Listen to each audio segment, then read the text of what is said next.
ice mass loss is accelerating. There's a piece of data out this morning from the Caitlin Arctic Survey in the UK. They had people out on an expedition in the spring, March to May, and what they found was that the temperature of Arctic seawater below 200 meters depth has decreased by a surprising 1 degree Celsius. Can you decode that for us, why it's significant? Well, that's really significant because one thing we've learned as we've been observing the ice sheets and their general accelerating loss of ice is that it is the temperature of the ocean water, and especially the ocean water at depth, that's directly affecting the edges, the floating edges of the ice sheet. So that's an important measurement to make.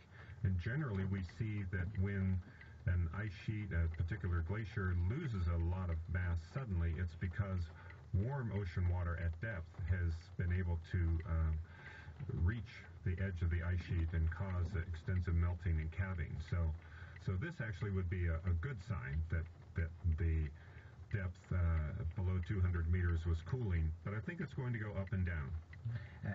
Up and down, but trending in what direction? Trending towards warmer temperatures. That's certainly what we see when we look at almost any data record, especially in the Arctic, that things are generally getting warmer. You have your ups and downs, you have your extent of sea ice reaching new lows, and then it rebounds slightly, and then it establishes yet a newer low. Certainly the trend is towards less ice in both polar regions, and as a scientist, we don't get too excited about any one measurement. It really is the whole succession of measurements over decades that is the signal that concerns us the most. So what are the implications of this rate of melting that you were talking about? Well, the implications are that the ice sheets are going to get smaller. We know that happens every time the world has gotten warmer for the past million years. Ice sheets have shrunk and sea level has gone up. And it's that consequence of sea level rising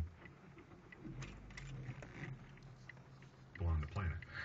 Minor increases in sea level because that causes the coastline to retreat. How much of an increase in sea levels are we going to see? I mean, I think people may remember that the government of Maldives has been one of the most vocal about their concerns. How directly threatened is the existence of the Maldives?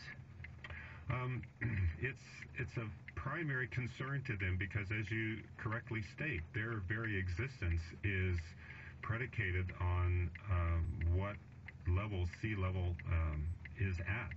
And they are slowly, in their view probably rapidly, being flooded out of existence. And I know the Prime Minister of that country is seriously trying to negotiate land in some other country for his entire nation to move, so they can move as a unit and not lose their cultural heritage. And for those of us here in North America, is it anything like that kind of concern?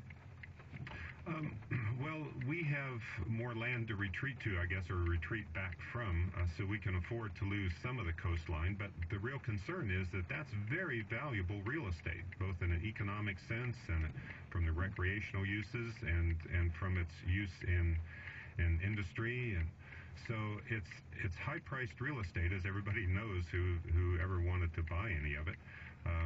So it does come with a substantial cost to it as we lose that coastline area gradually. Is there any way back from where we are now? Have we reached a tipping point?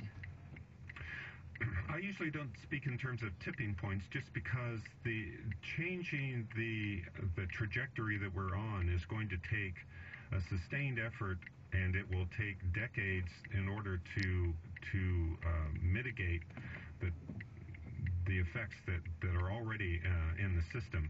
We're going to have to really both adapt to what is already in the system and will be increasing sea levels in that particular case. But we'll also have to change our actions, I think, if we want to mitigate future larger changes. So you wouldn't dispute that man-made factors are at play here, are at the cause of this? The science is pretty clear, and the scientists have spoken very clearly in the last IPCC report, the Intergovernmental Panel on Climate Change, that anthropogenic causes are certainly contributing to the climate changes we're observing. It's an ill wind that blows no good. And I just wonder whether these icebergs, these huge icebergs, ice islands, they represent a tremendous volume of fresh water, don't they? They do, and actually